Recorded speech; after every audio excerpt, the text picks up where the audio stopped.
Hi,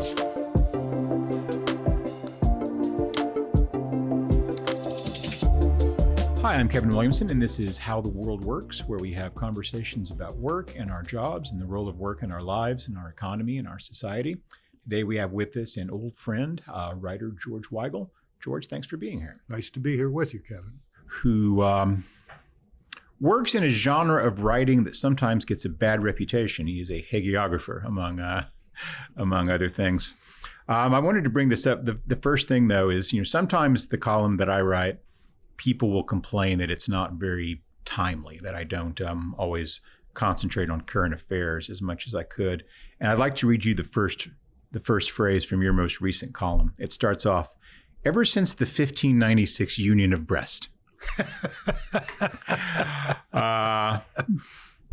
But actually, it ends up being relevant, and I enjoyed the column very much. So welcome to How the World Works. And the first thing I wanted to ask you is related to some of your work in hagiography. One of the weird things you experience sometimes if you're in kind of Washington life or public life at all, if you're a journalist, is that occasionally you will see someone you know or someone you've at least met portrayed as a character in a movie. And that's always a little weird, I think. Like it's hard to get used to seeing someone that you know in person being treated that way. But it's got to be stranger to see someone you spent time with being canonized. And I was wondering, how many people of your acquaintance have actually been formally canonized that you've met over your life? It's only John Paul II that him? I can think of right now. I think there may be some in the future. Let me add a friendly codicil to your description. The 2 volumes of my John Paul II biography include lots of critical stuff. I mean, of course. It's not a. Well, that's the thing about the word hagiography. It gets used to mean like sycophantic, flattering writing, and instead of just literally writing about someone who's a you saint know or that, became and a I saint. know that. Yes. We're now glad that everybody who's listening to this knows that. It was that was a remarkable experience, not least because I had to do color commentary on the canonization for NBC. And Yes. of course, the memory is just rolling back over almost 15 years of conversation, some interesting work together. But I think there actually will be others that I have known who might be formally recognized as saints someday, including John Paul II's successor. I'm generally not of the view that this habit we've fallen into of canonizing popes, which was very rare in the history of the Catholic Church. So it was last pope canonized before Pius X, who was canonized, I think, in 1950, was a pope from the 16th century. So that was a long run. And now we've had a sequence of these things. But I do think from my extensive interaction with him over longer than I knew Karol Wojtyła, John Paul II, Joseph Ratzinger was a saintly man. He was also a brilliant man. He may have been the most learned man in the world at the time of his death. I mean, he knew more about more stuff than anybody I had ever met. But he was a genuinely holy man, and it wouldn't surprise me after I'm off the scene that he would be recognized as a saint. Yeah. So you've done a lot of interesting things in your life, and we'll get to some more of those here later in the conversation. But the biography is probably the thing I think it's safe to say that you're best known for. What was the lead up to that? How do you end up in that line of work? It was very odd, Kevin. Wasn't something you planned for from the time you were in college? No, I certainly didn't. I didn't know who Karol Wojtyła was when I was in college. For a period of about 4 decades, from the 70s, 80s, 90s, and the first decade of the new century, I did not end up at the end of a decade doing what I thought I would be doing at the beginning of a decade. Mm. Stuff happened. I sensed a different vocational call, if you will, and I rearranged my life accordingly. Well, I want to hear about each of those decades. Let's go through them. Well, 1970, the beginning 1970s, I was in the seminary. Mm-hmm. And I later decided that was not what God intended for my life. Beginning of the 80s, I was living in Seattle, working in a think tank, working for an alternative newspaper there, and thought I'd be there for the rest of my life. Beginning of the 90s, I was running the Ethics and Public Policy Center here in Washington and expected to do that forever. And at the beginning of the new century, I was spending about 36 weeks out of the 52 weeks of the year 2000 running around the world as each language edition of Witness to Hope, the first volume of my John Paul II biography, came out. So it's been interesting. I don't have a career. I mean, when kids say to me, how do I have a career like you? I say, well, I don't really have a career as career planners or career counselors or other generally useless people suggest that one has such a thing. I think I've tried to live vocationally. You know, what am I supposed to be doing right now? Mm-hmm. I've been blessed with certain talents. How should I employ those at any given moment? And in 1995, while I was happily running the Ethics and Public Policy Center, had been for 6 years at that point, I read for review an exceptionally stupid biography of John Paul II by a former New York Times reporter named Tad Schultz, S-Z-U-L-C, pronounced Schultz. It's a Polish name. And when I'm reading a book for review, I put a little X in the margin every time there's something wrong or dumb or whatever. By the time I finished Tad Schultz's biography of John Paul II, the book looked like a tic-tac-toe game.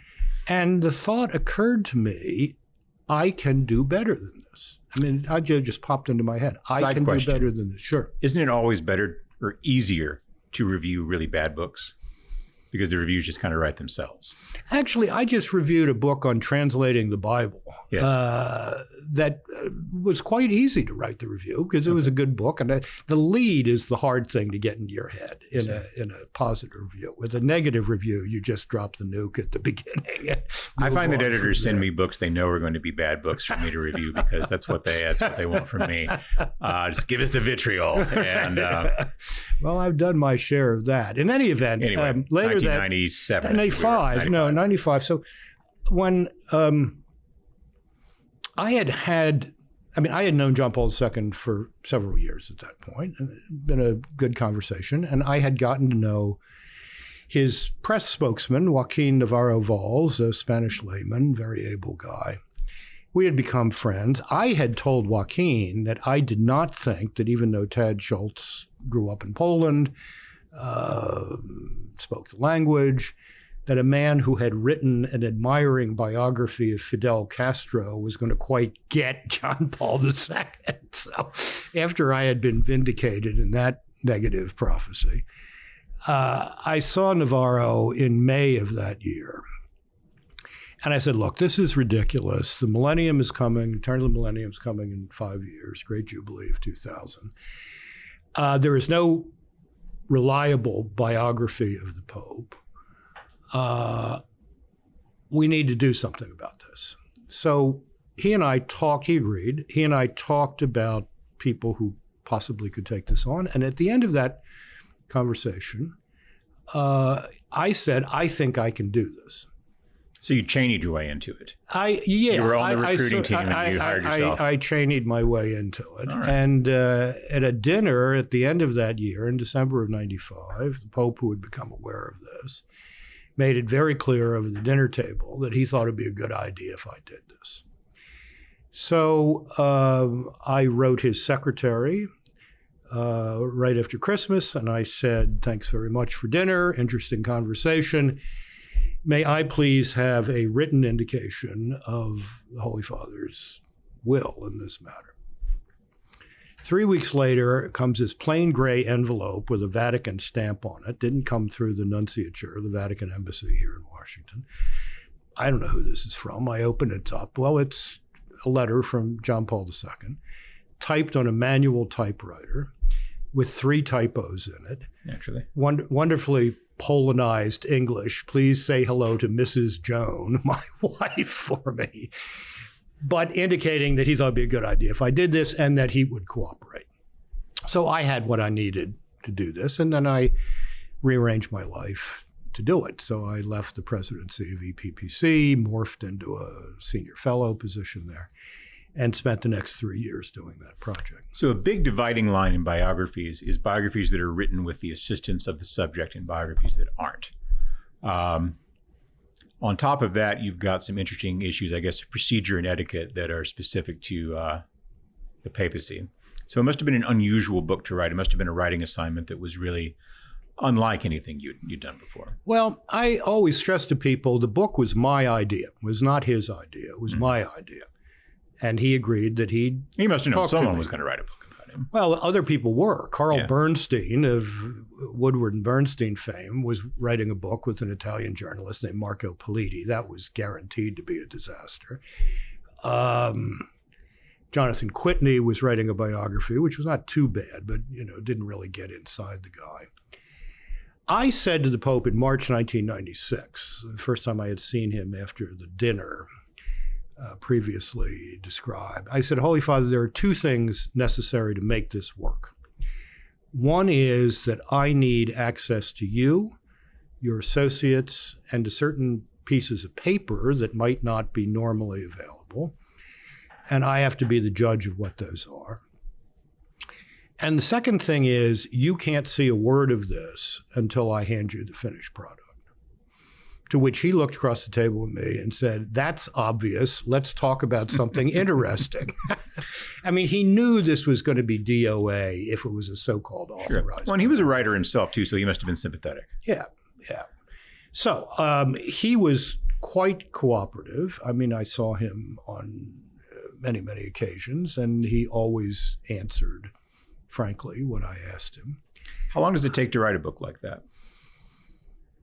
I had been writing about John Paul II since 1979. So I thought I need to step back, gather as much material as I can, talk to as many people as I can, and see how things come into focus in perhaps a different way. So I spent half of 96 and all of 97 without writing a word. And then on January 2nd, 1998, I sat down in my study at home and hit the keyboard. And by December, I had a 2,200 word manuscript.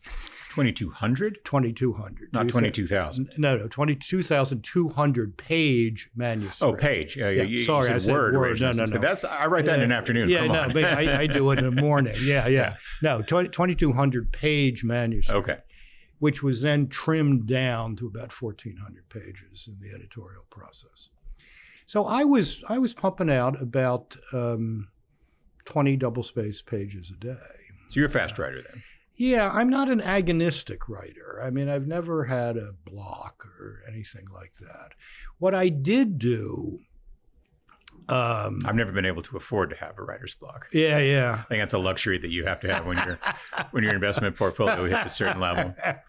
By the fall of 1997, I had so much material that it occurred to me I need a comprehensive outline of this thing, or I'm just going to get lost in the material once I start writing.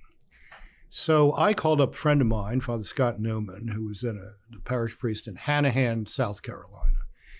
And I said, if your rectory guest room is free, I propose to come down with my laptop, 4 file boxes of files, and 2 magnums of bourbon, and I'm not leaving until I get this beast outlined. So he said, y'all come. And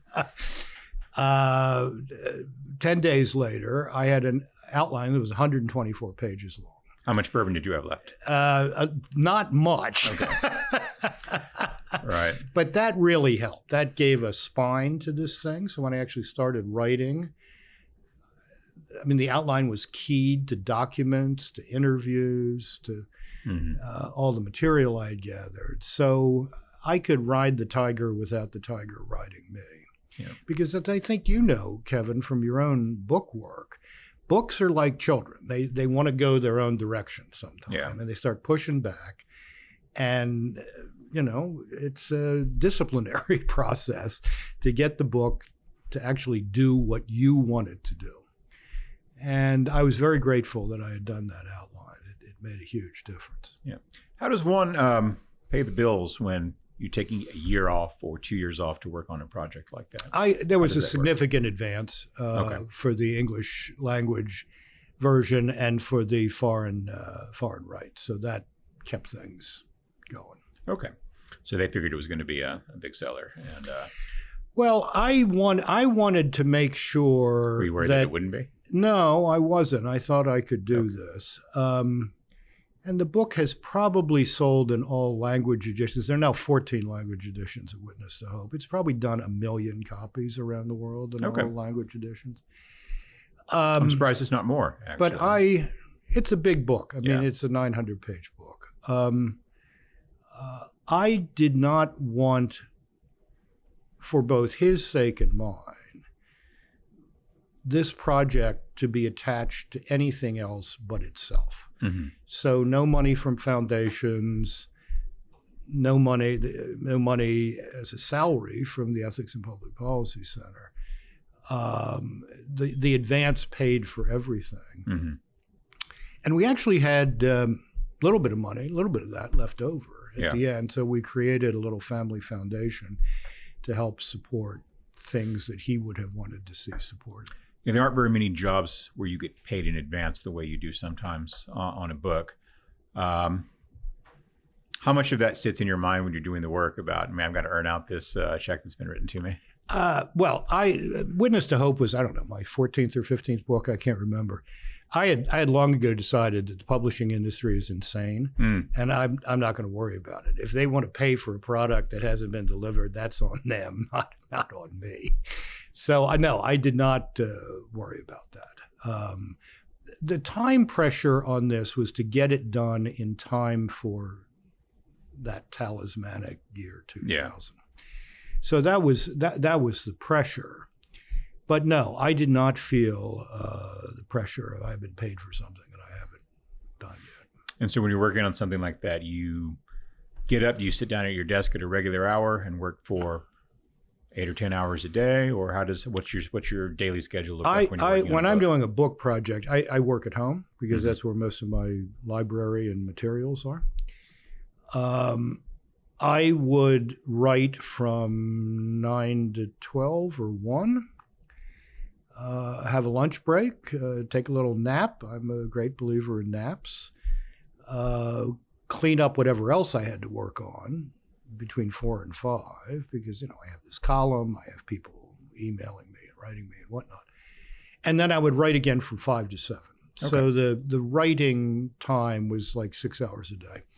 And I don't think anybody can do more than that without starting to put out gibberish.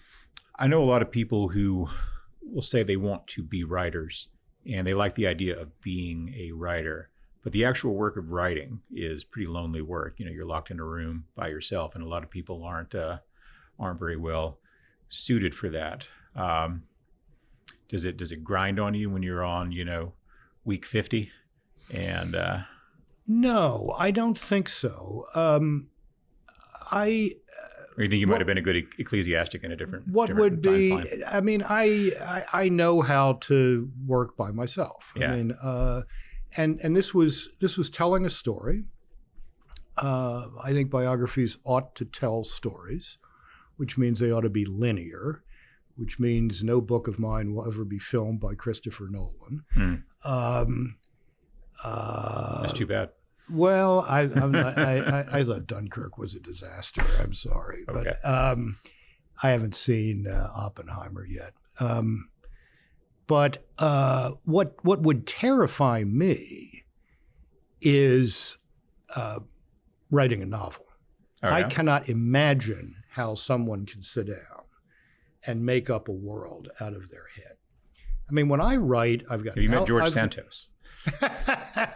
Lots of people are good at making stuff up. I know, but making it fun to read. It's it's just not part of my cognitive or intellectual or psychological makeup.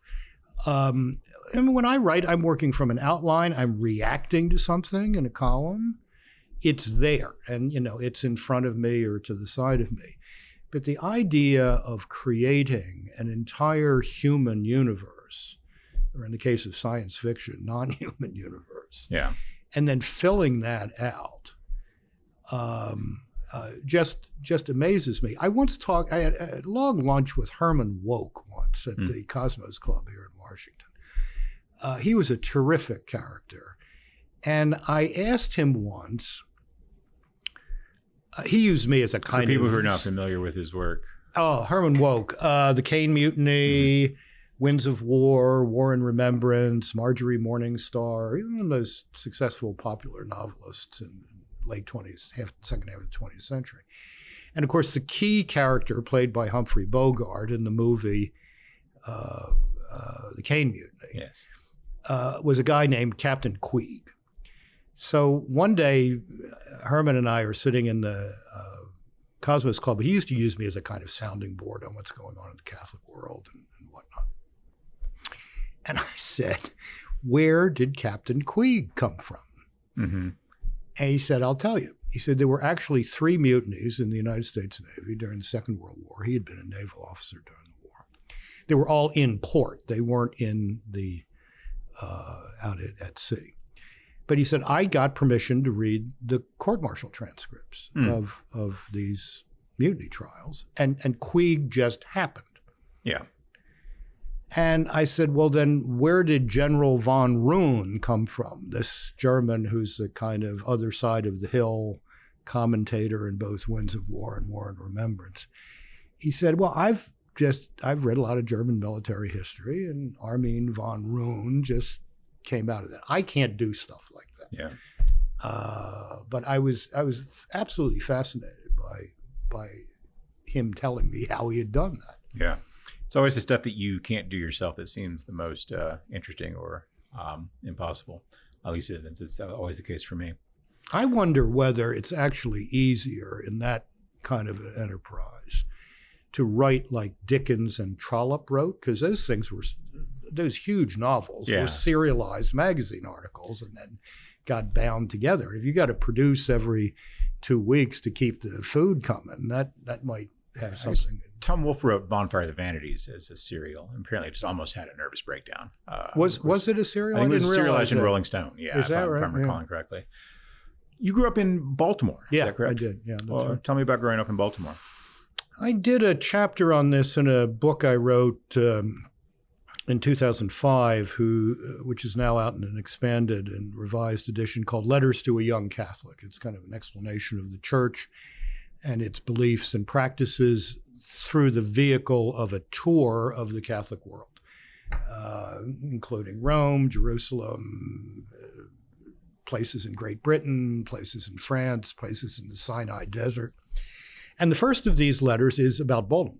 And it's about growing up in what was the last moment of intact Catholic urban culture in the history of the church in the U.S. in the 50s and early 60s.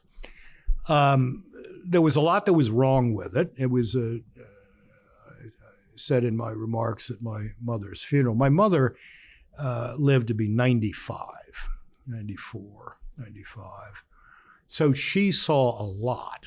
And in reflecting on this at her funeral, I said, she grew up in a city where everything and everyone was segregated. That was the bad side. And yet there were still intact family structures, both white and black. It was still an industrial and port city. I mean, Bethlehem Steel at the time of the Second World War in Baltimore, the Sparrows Point neighborhood of Baltimore, employed 110,000 people. Yeah. Sparrows Point today is like the far side of the moon. I mean, it's just desolate. What did your father do? My father was in the insurance business. My father was in the insurance business. He worked downtown for most of my childhood. I went to school downtown at the old Cathedral School on Mulberry Street for the first 3 grades, and then that school moved out to the northern part of the city. I had a terrific education in elementary school, religious sisters mostly. Did you have summer jobs and stuff, things you did when you were a kid? I did that in high school, yeah. What'd you do? Mowed grass. Mowed grass.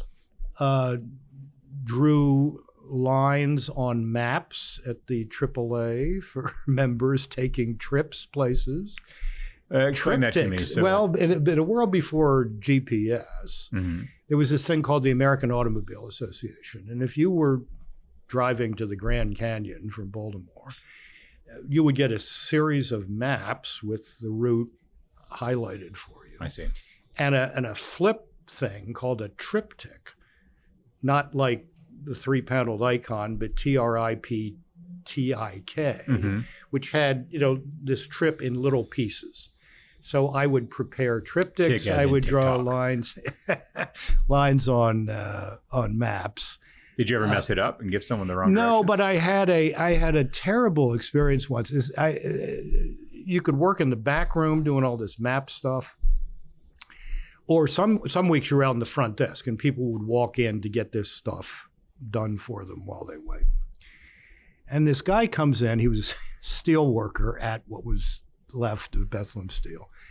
And he said, my family and I have always wanted to go to Alaska. And I thought, this is fantastic. I mean, I'm tired of drawing maps of people driving to Cape May or the Outer Banks or something like that for Baltimore. This is going to be very cool. So we spent an hour mapping out this thing to Alaska. And he's got this triptych that's got to be 3 inches thick. And he's got 15 maps. And I said to the guy at the end of this, I said, by the way, how long do you have for your vacation? He says, I got a whole 10 days. I just wanted to weep. I mean, he had to break his heart. I said, well, short of flying to Vancouver and starting the trip from there, my friend, you've got a problem. So from Catholic Baltimore to left-wing alternative newspaper in Seattle. It was an interesting jump. Different places. And by the way, I don't think most people who knew your career in the last 30 years or so would think there's a guy who worked at an alternative newspaper in Seattle. It was the golden age of those things, as you know. I mean, Boston Phoenix. What years are we talking about here? Late 70s, early 80s. The aforementioned Tom Wolfe started out that way. The Boston Phoenix, I mean, the Village Voice was the original one, but the Boston Phoenix, the New York, what was the New Orleans paper called? Can't remember. Anyway, there was a semi-defrocked academic. He just got tired of teaching English at the University of Washington, named David Brewster, who started the Seattle Weekly in this mode of, combination newspaper, news magazine, weekly thing, tabloid, big tabloid format. And David was the original Energizer Bunny. He was a very fine writer himself, very close student of local politics at the time when Seattle had not lost its mind and there was a serious, not crazy reform politics going on. And he was willing to give anybody a chance at anything.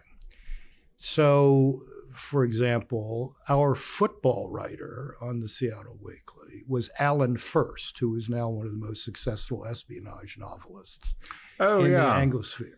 One of Alan's novels was plotted out on my living room floor with a National Geographic map of Central Europe, and we're all drawing lines on it.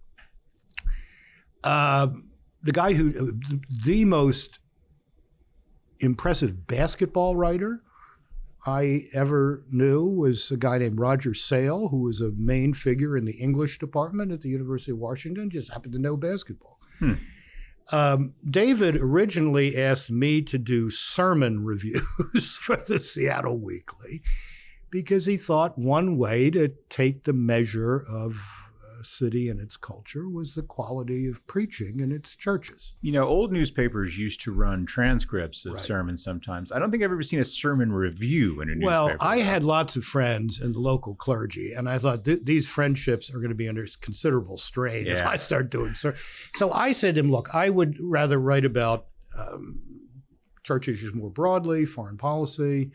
So, yeah, he was fine with that. And then one summer, our baseball writer decided to go over to the dark side of the force and become the AP stringer for baseball, Associated Press stringer in Seattle. So we didn't have a baseball writer. So I volunteered along with my friend John Miller, who was then a city councilman or a retired city councilman, later spent 4 terms in Congress, was the first U.S. ambassador, special ambassador to combat human trafficking, wonderful guy. So I had a fabulous summer hanging around the worst baseball stadium in the history of stadia, the Kingdome. So I did lots of stuff for the weekly, but David really honed me as a writer. I mean, I don't think I was a bad writer at that stage, but I wrote like an academic, and he taught me how to write. I was a newspaper editor for most of my career before I went to National Review. And I've always thought one of the great things about that background is that, particularly with daily newspapers, but weeklies as well, is that you just don't have any choice about writing. It's, you've got this thing to do. It's got to be done in the next 45 minutes. And if it's not done, that's it for you. And that was great training. I think it was a good way to learn how to focus on things and do things quickly. Let me just say one other word about Seattle Weekly, if I might. David was genuinely ecumenical in his politics. I mean, he was a kind of classic Northwest liberal Republican. Oh, was he? Of the Dan Evans, if anybody remembers Dan Evans. No one does. No one does, that sort. They were the Rockefeller Republicans of the West. Of the West. But the best piece I ever wrote for Seattle Weekly was the cover story on the death of Scoop Jackson. Which another name that is fading, I think. Yeah, unfortunately, the last adult in the United States Senate, I think. Maybe some contemporary possibilities, but no, David. As I was writing myself into, if I may use the dread word, neoconservative politics, he was very supportive, and he never. There was never a party line to be maintained. There was a time when those alternative weeklies really were very freewheeling and intellectually open. Then I think about, Nat Hentoff being chased off from the Village Voice in the last days of his life. And, this guy who was a lifelong kind of left-wing New York civil libertarian jazz writer who spent the last days of his career working, was it for Cato that he ended up working for? Or was it AEI? I can't remember. Or for some, sort of right of center think tank, which was the only place that. It was the pro-life stuff that finished Nat Hentoff. Yeah. I mean, when that became, when the sexual revolution became the religion of the left, Nat Hentoff was finished because of that. And, God bless him. He was an honest engine. Yeah, that kind of takes me to one thing I wanted to ask you about, which is, institutions and the roles of institutions, that there's certain kinds of work that you can kind of do on your own in an entrepreneurial kind of way. A lot of writers really are that way. I know some writers who just never really had like a job with a salary or anything. They go from one thing to the next. And if you're really successful and really good at it, that's a great way to do it. But then there are people like me who sort of rely on going from institution to institution to do kinds of work. And among the many things you've done in life besides teaching and writing is you're also an institution founder. And I'm thinking here specifically of the Madison. It's the Madison Foundation, it's called? Or Madison, it doesn't exist anymore, but it was an extension of work I'd been doing in Seattle with a gang with the improbable name of the World Without War Council, which was the only pro-democracy, anti-communist peace organization I've ever run into in my life. So what is it like, sort of building and founding and trying to grow something like that? Man, I hate using grow as a verb like that. It's terrible. I'm sorry I did that. Well, perhaps the better example would be the 7 years I ran the Ethics and Public Policy Center. I inherited an institution that had been founded by my predecessor. It was in somewhat rough shape when the board brought me in to move things in a somewhat different direction. But there were some very good colleagues, and I told them at our first staff meeting, the first day I took over, June 1st, 1989. I said, my job is to help you do your job better. And part of your job is to tell me when you think I'm screwing up. And no one will ever get in trouble for doing that. That sort of cleared the air, and people had permission to do the good work they were capable of doing. That was indeed the golden age of right of center think tanks in the U.S. There was a lot of money available. There was a lot of good work done. And it really made a difference in those years. Some of the results of which we're still seeing today. But I do, what, for instance? Because it's always an interesting question to me of how organizations like that judge their success. What your deliverables Well, are. I was actually talking to a group of young people here in Washington about that last night, and I said, well, I mean, if you look at this constellation of right of center organizations in their golden era, we kept the pro-life cause alive when everybody thought that was a settled issue, and we've been vindicated in that. Now, that was with a huge assist from the Federalist Society and whatnot, because that was the crucial legal piece of the puzzle. I think I said to these kids last night, we gave America, through the Reagan administration and then particularly Bush II, a sensible human rights policy internationally that was not the nonsense of the Carter years, but was a principled human rights policy that played a significant role in the collapse of European communism. I think everybody recognizes that. I wasn't so much involved in this, but the renewal of the idea of enterprise as a good thing and competitive enterprise as a good thing largely came out of that world. I mean, that did not come out of some came out of the academy. Competitive enterprise is literally the name on the door here. So but I mean, what Mike Novak did and Irving Kristol and others at the American Enterprise Institute really gave a whole new moral and cultural foundation to the free enterprise system. So those were big accomplishments. Those are three I can think of. Yeah. When we talk about work and enterprise, it's almost always in economic terms, which of course are terms that make sense, but there also is a sort of non-market, non-economic quality to it. I sometimes think of, William F. Buckley described his motives for his working day is that, he liked getting paid and he liked the exercise of doing something he was good at, but mostly he liked knowing that he hadn't just sat on his ass all day, as he put it, or all afternoon. And we do get something out of work that is important besides the paycheck. For instance, I was having a conversation this morning with a colleague about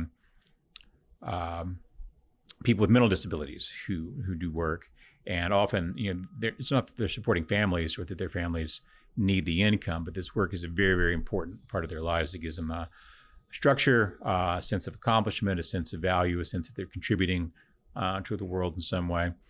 So sometimes, in the policy world, you may actually get a policy change done, and it takes 20 years, 50 years sometimes, and it's very hard to see what you're accomplishing. But I wonder if you could talk just a little bit about that in terms of the value of just getting up and doing something worthwhile and something productive every day. Let's go back to my Baltimore childhood. Sure, yeah. Catechism class. This is pre-Vatican II. And while this was never Catholic doctrine, the way the Adam and Eve story was presented in those days led to the conclusion that work is a punishment for original sin. By the sweat of your brow you shall eat, and you will deliver your children in pain, and all this business. And which did not give us a very happy view of Adam and Eve. I mean, the notion that if these two characters hadn't made a mess of things, nobody would have to learn the multiplication tables was, was in lots of people's minds. John Paul II, who was the first pope in a very long time to have been a manual laborer, breaking rocks in a quarry during the German occupation, schlepping buckets of lime in a chemical factory, was also a deeply philosophical man, and all human activity, from his point of view, ought to be reflected upon both philosophically and spiritually. And so in his first, what we call social encyclical on work, simply that's the name of it, Labrum Exercens, doing work, he writes, he just turns that whole work as punishment for original sin thing on its head and said, first of all, God did not finish creating the world in the biblical 7 days, whatever that meant. He reminds us of what Thomas Aquinas wrote, that if God wanted to end the world, God would not have to do something, God would have to stop doing something. God's ongoing creativity of the world is his sustaining of the creation. That's the first point. Second point from John Paul II is our work is our participation in God's sustaining creativity of the world. So it has spiritual value. And the point of work is not simply to make more or get more, it's to be more. It's to exercise those talents, whatever they are, that each of us has. And therefore, social welfare programs should be aimed at unleashing those talents within people who haven't yet acquired the skills to be fully participatory in the work economy. So what my friend Nick Eberstadt has been writing about for a long time, I'm sure you know Nick too, men without work. This is not just an economic problem or a social problem because it intersects with all sorts of other social problems. It's a spiritual problem. These are people living spiritually unfulfilled lives because those talents are not being exercised. And talents are like muscles. If you don't exercise them, they're going to atrophy. And in practical terms, what do you think are the most promising ways to address that, or at least to mitigate the problem? This is not my lane to drive in, but Sure, let me drive out of my lane for a minute. That's what we do. Getting rid of the myth of college. Yeah. And returning to the notion of trade schools, which would be very different from the trade schools of the 1920s or 30s, but giving people the skills to do those jobs, which actually, in competitive enterprise terms, pay very well. Mm-hmm. You're going to do quite well in this country if you're a plumber who knows what they're doing, or an electrician or a computer techie or whatever. The myth that everybody has to go through college, particularly with the condition of American higher learning today, has just got to be stopped.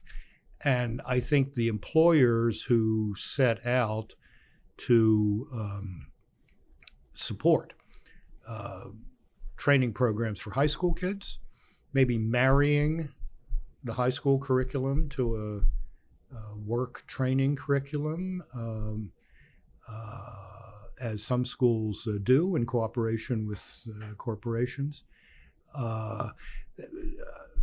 There's a network of schools across the United States, Catholic high schools called the Cristo Rey schools, mm-hmm.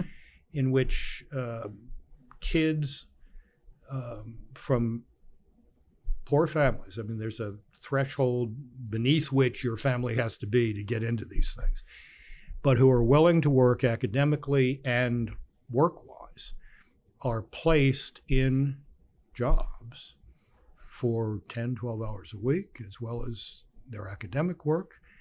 And when they finish high school, they are either ready to do a serious college program or they're ready to enter the workforce. I think that's That's one solution to this. Yeah. But I'm very down on the myth of everybody's got to go to college. Yeah, I am too. And one of the reasons for that is I think that kind of the fundamental cultural problem in a lot of ways is that we have such low regard for work and for kind of, common, ordinary, honest work. So we attach a lot of status to jobs that require an advanced degree. We attach a lot of status to jobs that make you either very, very wealthy or very, very famous. But we don't attach a lot of status to jobs that are just sort of ordinary jobs that ordinary people do to support themselves and their families. In fact, we kind of look down on those. The example I often use is that absent the world of reality television, people who do things like who are welders or do other sorts of jobs like that, we're always sort of looked down upon as this kind of blue collar caste of people. And so you have the weird phenomenon with reality television, though, of people who make $75,000 a year playing with spreadsheets, going home and watching television shows about guys who are motorcycle customizers who actually make $500,000 a year doing this, but they're welders and stuff, and these kind of blue collar guys doing blue collar jobs. But there's a sense that if you were 17 years old and your parents asked you what you want to do for a living and which college you're going to go to, and you say, what I really want to do is be a welder. I want to learn how to work on cars or do automotive work or body work. There would be a sense of, maybe don't do that. Maybe go get an English degree instead. I was an English major, and see how that works out for you. And one of the other problems I have that I think we need to address is the issue of path. So if you are 18 years old and you want to be a lawyer, you know what you have to do. You go to college, you study certain things, try to get good grades, you study for the LSAT, you go to law school, you become a first year associate at a law firm, and that's what your career looks like. But if you want to be someone who's working in a skilled blue collar profession, if you've got an uncle or a family member who's already in the union or already doing this kind of work, then maybe you've got a way to connect with it. But there are people who are smart, energetic, talented people who are just not academically inclined, don't need to be academically inclined. That's not the only way to live a happy life. But they don't know. There are things that they could do in their lives, but they don't know how to get from where they are to where that place is. And that is the problem. I really think that if we could solve that and really make some progress there, I think that would be just enormously beneficial. How would you set up path counseling, if you will? I've often thought that if we had a more intelligent and less self-centered and rapacious labor movement, that this would be something that they could really contribute to. In some places, you have labor unions that do pretty good apprenticeships programs and that do various kinds of outreach. And that's a really useful and productive use of their resources, I think, but it's just not that widespread. And instead, most of their work ends up being concentrated in political lobbying of various kinds that doesn't either help people connect with work and doesn't in the long term, I think, help the interests of their trades and professions either. But that's maybe a long lecture for another period. But I just say, I often think of people I've known in life who have sort of lucked into or just kind of floundered around until they found that thing that really worked for them, that they didn't have to do that. There are things that if we had intervened in their lives when they were 16 or 17 years old and said, listen, we're not telling you what you have to do with your life, but if you want to do X, Y, or Z, here's how you can do those things. Right. And that doesn't look like getting an MBA or going to law school or, getting a master's in whatever and doing the step-by-step thing that people have. Developing a kind of career course for people outside of the professions that require a college degree or a professional license. Well, so many blue-collar jobs now, of course, require professional licenses too, and that's a whole other issue. I wonder if one could not build into elementary and secondary education. It wouldn't be shop in the traditional sense, but craft education. Here's how to do things with your hands. Here's how to make stuff. I have to tell you, I'm skeptical of all proposed solutions that rely on the public school system to do something smart. I'm talking about charter schools, Catholic schools, independent schools. No, I mean, the public education disaster of this country right now is just unbelievable. And I have said, I may have even written this, that the two most regressive social forces in the United States right now are the teachers' unions and AARP. AARP, which is going to bankrupt the country. With the entitlements, you mean? With the entitlements, I had interesting conversations actually with John Paul II about this, because he was a big union guy. I mean, his solidarity and whatnot. And I said, the unions just don't work in our country. That most of them don't work that way anymore. And I remember writing in one essay about this, that a trade union, of course, has to be about its own. When it's only about its own, when there's no horizon of the common good here, it's a huge problem. Yeah, and there are different ways to be a union too. I often say that I don't really think that unions in general are by definition a problem or something that doesn't have a role in the marketplace. I think the American labor unions and their leadership are a problem. Whereas there are troubled unions in Europe as well, but I think of something like IG Metall in Germany as being maybe a more productive version of labor organization, where you do have a more, at least it seems from the outside, a more genuinely collaborative and intelligent and enlightened form of partnership between the labor leaders and the business management. My paternal grandfather worked at Bethlehem Steel in Baltimore for 50 years. Yeah. And he was a USW guy. He was in a management position in the last years of his life, but he was a member of the Steelworkers Union. I mean, he did not regard the guys in Pittsburgh as necessarily the adversary. Yeah. And nor did they regard him and the people of his generation.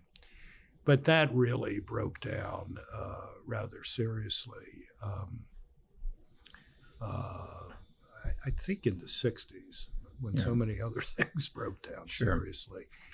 A couple of related closing questions, Sure. and then I'll let you get out of here. I think I like to ask people. The first one's pretty easy, I think, in a lot of ways, which is, what is the most enjoyable part of your work? The thing that you really most enjoy doing, the thing that gives you the most satisfaction? And obviously, besides getting paid, we all like getting paid.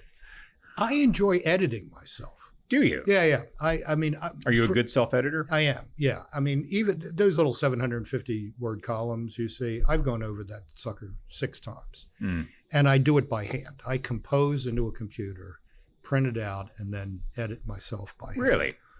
And I have why do you do that? I don't know. I've never thought about it. I've just done it that way forever. But I explain it to people, particularly in long form writing, whether it's books or longer essays. Doing a first draft is blocking out the cabinet. Doing the editing is the cabinetry. This is how you make it beautiful. Yeah. And if you have reasonable deadlines, give yourself some time, work in a steady way, you have time to make the object beautiful. Yeah. So I really enjoyed that. That's a lot of actual quite fun for me, is self-editing. I intensely dislike editing other people's stuff, because I'm constantly thinking, well, that was my job for a long time. Yeah, why'd you do that? You dope. What is this here? And so the flip side question, of course, is what are things that you still have to do in your work that you would rather not? Like just the unpleasant necessities of your occupation. I'm not sure there really are any. That is not true. You just have not thought about it hard enough. I mean, the work-family balance is always an interesting challenge. I have made my... That is a matter of time availability or travel? Sure, time, travel, whatever. I used to enjoy travel. Travel is a pain in the neck now. Yes. I mean, I do 40 or 50 speaking engagements a year. Airlines have become a complete nightmare. It's the only industry I know. Car rentals. That treat Car airlines rentals the are only just people. Soviet. I've had better experiences since we're at the Competitive Enterprise Institute, enterprise car rental, than with bloody airlines, who are the only industry I know who treat their customers as adversaries. Yes. So that's a pain. I have had to raise my own salary for the 40 years I've been in the nonprofit world. 40 plus years I've been in the nonprofit world. I've actually enjoyed that in some respects because I've met a lot of very interesting as well as generous people. I don't like asking people for money. I find it very difficult. I've learned to do it, and I've always tried to treat my philanthropic benefactors as partners, not cash registers or banks. But I would say right now it's the running around that's most unpleasant. The travel thing you mentioned is a funny story. I was doing a talk at a university a few years ago, and I got there and I had rented a car from wherever, from the nearest airport, and driven in. And we had a nice conversation. They were saying, thank you for being so easy to work with. And I don't think I'm particularly easy to work with. And they said, we had our last speaker in this series was a writer you and I both know, and a very nice guy, and a guy who absolutely deserves it. But they were like, we had to pay him so much, and we had to send a private plane for him to pick him up and bring him out and all that sort of stuff. And I was there thinking, I did not ask these people for enough money. If I'd known that was an option, I would have been a lot less easy to work with, I guarantee you. But that is just one of those things. But travel is the worst right now. But you were saying about raising your own salary. That's it's just part of my life. But no, I've been extremely fortunate in my benefactors, and I've been extremely fortunate, and I will say blessed, in following this notion of vocation rather than career, where the question is, what ought I be doing next? What should I be doing? Does the sense of vocation have an expiration date for you? Is retirement something for people like you, or are you just going to keep? I'm 72. Die with your business? I'm Are you 72. really? I find it hard to believe I'm 72 because I was always the youngest guy at the meeting for many years, and now I'm the old crock here. I don't have any immediate retirement plans. I think I'm still productive. I enjoy doing it. I might slow down on the travel a little bit, but my retirement would give too much pleasure to my critics for me to indulge it right now. So that's what keeps you going, huh? Well, that's not the only thing, but it helps. And is there another big project on the immediate horizon? I don't have a book project.